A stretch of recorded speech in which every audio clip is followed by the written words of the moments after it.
Assalamualaikum warahmatullahi wabarakatuh. Kita akan melanjutkan pembahasan kita tentang mengontrol variabel extraneous ya. Kita akan fokus pada variabel fisik ya. Jadi extraneous variables yang berasal dari lingkungan ya, itu terdiri dari paling tidak 4 ini ya. Ada physical variables, social variables, personality variables, dan context variables.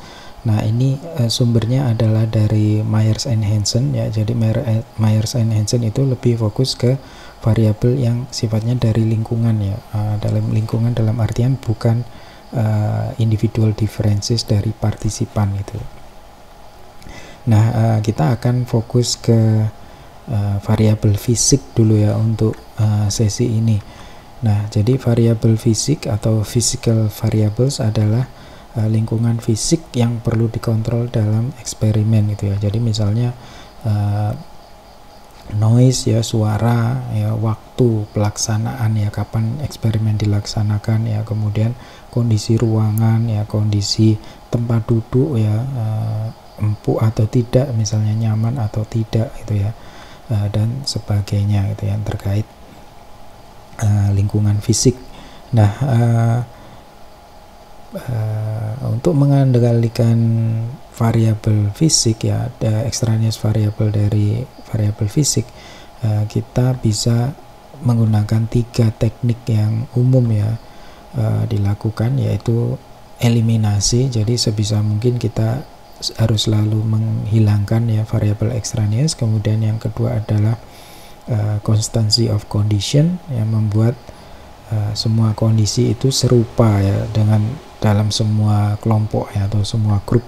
Kemudian balancing ya, atau mendistribusikan efek pada ke semua kelompok. Nah, yang pertama eliminasi itu adalah menghilangkan variabel extraneous ya. Contohnya pada eksperimen yang terkait konsentrasi ya, suara ini kemungkinan mempengaruhi hasil pengukuran atau mempengaruhi hasil eksperimen gitu ya, sehingga sebisa mungkin kita mengeliminasi ya sumber suara yang mengganggu ya. Nah, misalnya menggunakan ruang yang tenang gitu ya, yang tidak ada misalnya tidak dekat sumber suara yang bising gitu ya, misalnya generator yang atau AC-nya yang menyala terdengar keras gitu ya. Kemudian pada lingkungan yang banyak mobilitas, misalnya kita menggunakan tanda yang menyatakan bahwa harap tenang gitu ya, jangan ribut ya, eksperimen sedang berlangsung. Ini salah satu cara untuk mengontrol variabel extraneous dari variabel fisik gitu ya. Nah, kondisi ini ya, elimination ini terkadang tidak memungkinkan ya dilakukan. Misalnya terkait cuaca ya, terkait penerangan yang tidak bisa dengan mudah kita ganti ya, warna ruangan dan sebagainya. Nah, ketika kita tidak bisa melakukan eliminasi, kita pilihannya adalah menggunakan constancy of condition ya, untuk mengontrol variabel extraneous. Jadi di constancy of condition itu menyamakan semua kondisi lingkungan pada kelompok-kelompok dalam eksperimen. Nah, misalnya adalah jika tersedia gitu ya 2 ruangan untuk eksperimen gitu ya, namun kondisinya berbeda ya, misalnya warna dindingnya berbeda, kursinya beda, pencahayaannya berbeda, suhunya berbeda. Nah, kita gunakan saja satu ruangan saja gitu ya, ruangan yang sehingga tidak ada variasi gitu ya antara dua kelompok dalam eksperimen tersebut. Nah, constancy of condition ini juga berlaku pada prosedur dalam melaksanakan eksperimen ya. Jadi pada eksperimen yang melakukan intervensi secara berulang, misalnya tidak memungkinkan eksperimen itu dilaksanakan satu kali, jadi eksperimen harus dilaksanakan beberapa kali, misalnya ada keterbatasan ruang alat-alat yang dalam laboratorium ya, misalnya keterbatasan komputer ya untuk eksperimen yang menggunakan komputer. Nah, pada eksperimen yang dilakukan secara berulang ini kita perlu melakukan standarisasi prosedur ya, terkait instruksi ya, terkait durasi itu perlu kita standarkan gitu ya. Jadi kondisinya antar intervensi nanti itu semuanya itu konstan ya, atau sama gitu. Nah, kemudian yang ketiga, bila elimination dan constancy of condition tadi tidak bisa dilakukan, kita harus melakukan balancing ya, atau mendistribusikan efek dari variabel extraneous ke semua kelompok gitu. Nah, contohnya eksperimen yang membandingkan antara treatment A dan treatment B gitu ya. Nah, ini menggunakan dua ruangan yang berbeda kondisi, misalnya yang warna dindingnya biru dan hijau gitu ya. Jadi kita terpaksa menggunakan dua ruangan ini gitu. Nah, di sini kita lakukan proses balancing gitu ya. Nah, jadi kalau tanpa balancing itu kondisinya seperti ini, partisipan yang mendapatkan treatment A itu mendapatkan ruang hijau, sementara partisipan yang mendapat treatment B itu ada pada ruangan biru semua. Nah, skala seperti ini berarti ada confounding variable dari warna ruang gitu ya. Jadi nanti kesimpulannya itu bisa membingungkan ya, apakah efek itu berasal dari treatmentnya gitu ya, treatment A, treatment B, ataukah dari ruangannya gitu ya. Nah, kalau kita melakukan balancing, maka efek dari warna ruang itu kita bagi ke dua kelompok gitu ya. Jadi yang mendapatkan treatment A itu ada pada ruang hijau dan ruang biru gitu ya. Yang mendapatkan treatment B juga sama gitu ya, mendapatkan efek dari warna ruang biru gitu ya.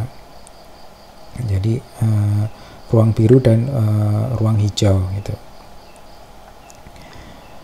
Nah, seperti ini. Jadi sekali lagi saya sampaikan, jadi balance kondisi yang tanpa balancing itu nanti akan membingungkan apakah partisipan itu berubah karena treatmentnya gitu ya, ataukah karena ruangannya gitu. Nah, sementara dengan balancing kita distribusikan ya efek dari variabel extraneous, dalam hal ini adalah ruangannya gitu ya, yang kita khawatirkan itu mempengaruhi hasil eksperimen, kita bagi efek ruang itu ke efek warna ruang itu ke dua kelompok yang dua kelompok eksperimen tadi ya, jenis yang partisipan dengan treatment A dan treatment B. Nah, kemudian tindakan pencegahan dalam mengendalikan variabel extraneous. Nah, kita bisa menghilangkan ya variabel asing bila memungkinkan. Tadi sudah kita bahas ya terkait elimination, kemudian constancy of condition. Nah, kemudian kita juga melakukan balancing ya, mendistribusikan ya efek dari variabel extraneous itu ke semua kelompok itu. Nah, kemudian kita melakukan juga penugasan acak ya. Nah, jadi ini terkait lebih terkait ke variabel extraneous yang berasal dari individual differences. Nah, kita juga perlu membaca literatur studi eksperimen yang sebelumnya gitu ya. Sebelumnya itu seperti apa terkait tema-tema yang dilakukan dalam eksperimen tersebut. Nah, ini membaca literatur studi eksperimen tentang konstruk yang hendak kita teliti itu sangat penting, karena dengan membaca literatur sebelumnya kita jadi paham ya ada variabel ekstraneous apa gitu ya dalam penelitian sebelumnya yang jadi kita bisa antisipasi gitu ya untuk mengendalikan variabel tersebut. Nah, mengontrol variabel ekstraneous ini akan memberikan trade-off gitu ya dengan validitas eksternal. Jadi ada imbal baliknya gitu.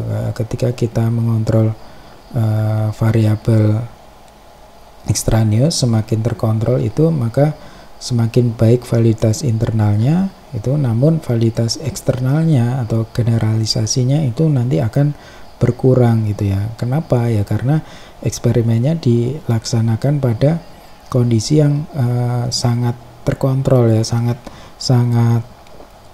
sempit gitu ya. Jadi ya hasilnya otomatis aplikasinya hanya pada kondisi yang sempit tersebut gitu ya, kondisi yang terkontrol segala halnya gitu ya.